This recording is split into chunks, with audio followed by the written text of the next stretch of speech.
Welcome back and thanks for stopping. Today I'm going to show you a method of grazing where we utilize the woods and the cows graze inside, which is commonly known as a silvopasture. Check out my ride. Nope, it's not mine, but the guy that owns the property, it's his, and it saves a lot of steps. We're going to be heading down this trail all the way back to the woods here. The sun's getting close to the edge, so we don't have a whole lot of time.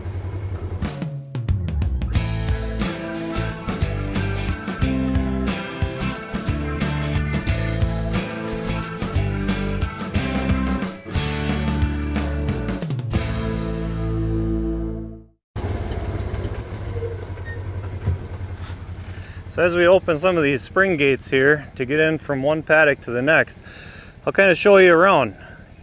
Right back there is the cattle, and the cattle are currently in a spot where these woods, from what I'm told, were covered with buckthorn, and there's no way we would have been able to even see the cattle back through the woods there. The buckthorn was so thick.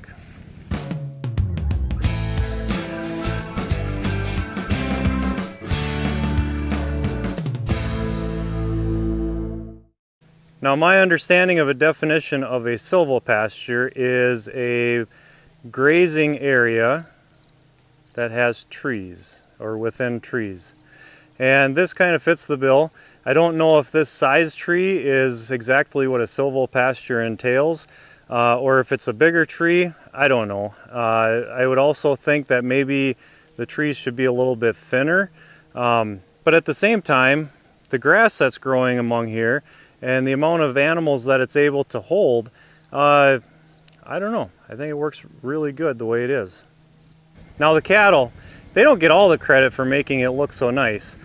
Maybe about 5 or 10 years ago, pigs came through here and they took care of all the buckthorn. When you put pig feed into the thick parts, the pigs will wreak havoc on it, and this is what you end up with. Now once you get cattle in here, the cattle do a great job of keeping any of the brush and shrubs down. And you can see this paddock here, this one was grazed earlier this spring, I'd say maybe 2 months ago, and this is their second time through. And if you look from this one, right across the fence, there's a significant difference. The grasses are growing and it's almost getting ready to be grazed. This one, they just finished up on, and we're going to be moving them to their next paddock. Alright, I'm going to shut the gate just in case things don't go as planned. Alright, try not to get shocked. What's up, ladies? We'll get you guys moving. I'm going to try a technique that a lot of farmers use, and they say, "Come boss." My understanding is when they say "come boss," we're calling the boss cow, and the boss cow is usually the head one, the lead one, and the rest of them will follow. Now I'm not sure which one the boss cow is, but I'm just going to call it in a general direction and hope that she figures it out. Alright, come boss. Come boss.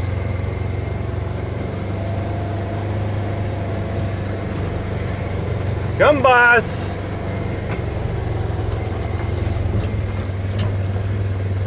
Yeah, they got her figured out.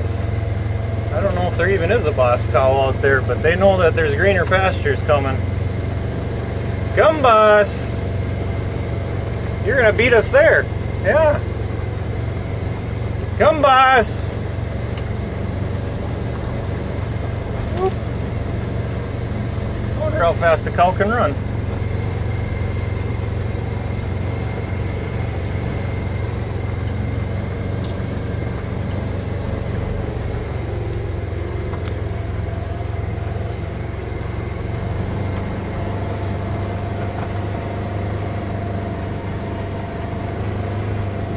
Come, boss!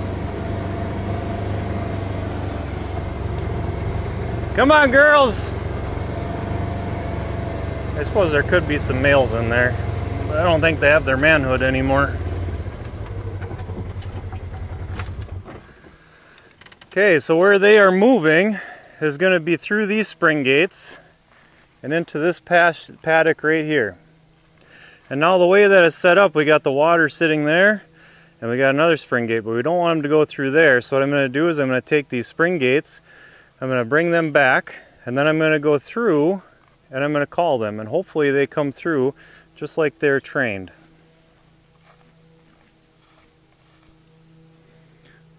All right. We'll do it one at a time. Oh, hang on you. This fence is hot. Hang on. All right, now we got the lower spring gate. All right, come boss. Come on, come on. All the way. Yep, let your friends through. Come boss. We'll drop the gate. I'll back up a little bit, give them a little space. Come on, come boss. What do we got? 1, 2, 3, 4, 5, 6, 7, 8, 9, 10, 11, 12, 13, 14, 15, 16, 17, 18, 19, 20.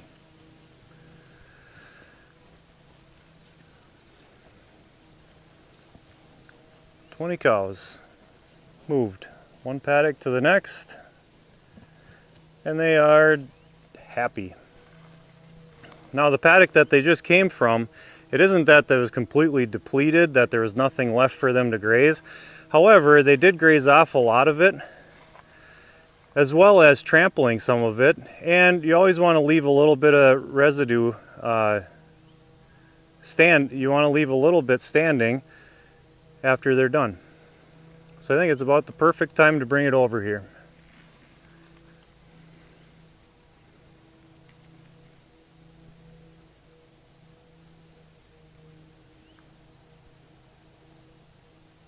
Now back to the water. We got to hook these gates back up. However, they need to be able to get to water as they're forecasting some warmer weather coming up. Instead of going back to the original spot and cutting them off from the water, what we're going to do is, being it's a spring gate, these spring gates are super handy, we can adjust, and we're going to come over to this spot and hook it up over here. And being I only have one hand, don't touch the wire. Yeah, there's a lot of spark in these wires. You'd only pee on these ones one time and figure out that you don't like that. And now we've got both spring gates up. The cows that we just moved, I don't know, it didn't take hardly any time at all. The ranger actually did more of the work than I did driving out here. Now these guys are going to be in this paddock for probably about 2 days, depending on. We're going to come out here tomorrow. We'll just observe, make sure they have water. If it looks like they need to be moved, we can, but chances are, for the size of this paddock, look at the cute little dragonflies. Anyway, the size of this paddock, it's probably going to take them about 2 days for the 20 of them to get through, and then we'll have a gate down there we'll open up. We'll let them through, and then the next paddock is just on the other side right over there, which in turn, then we'll have to take the water, we'll move it over there. So it'll be a little bit more work the next time, but grazing in a silvopasture is quite simple. And the last thing I forgot was the minerals.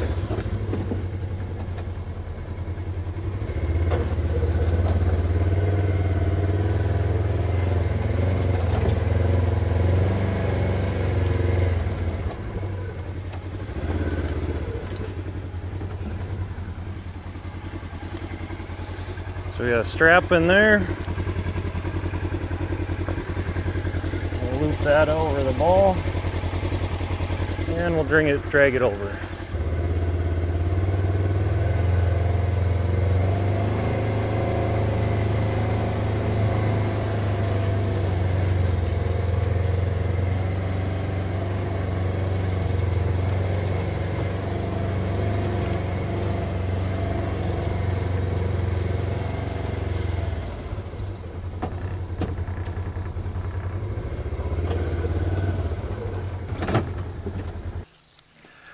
With the perimeter fencing set up, on a silvopasture, it's really simple to change the dimensions of what you're allowing the cows to have and what they're not allowed to have, and move them from one paddock to the next. And after a couple of times with moving them, they figure out really quickly that there's going to be some really good stuff for them when they go through the open gate.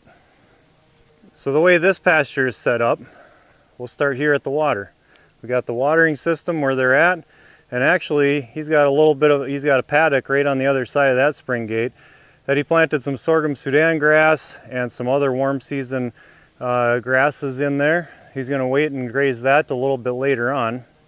But starting with the perimeter fence, we got a corner post here, and then it goes all the way down that trail where we came from with the cows, back over by the spring gates, and then there's a corner post, I'd say right about there, and then it comes back over to the watering tank.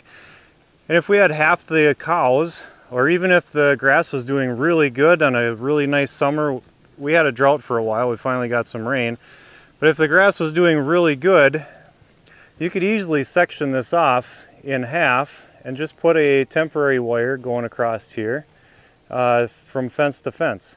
And then as you let them through, chances are they won't go back, or you can let them through and gate, just like the spring gates that we had here, and then reconnect them so that you could have, out of this one paddock, you could make 2, possibly even 3, depending on grasses, how well they're doing, depending on your herd size. A lot of variables. You got cocklebur on your head. Yeah, what are you doing with cockleburs? Nice looking animals they are. Well, my job out here is done. The cows are content. They have everything that they could need. They've got shade with the trees of a silvopasture. They've got water, as much fresh water as they can drink, and they've got minerals, and they've got really good grass. So I think they should be good for at least a couple of days. As the sun keeps sinking down in the sky, I got a few things I got to finish up yet tonight, so I'm going to let you go. So goodbye for now, and thanks for watching.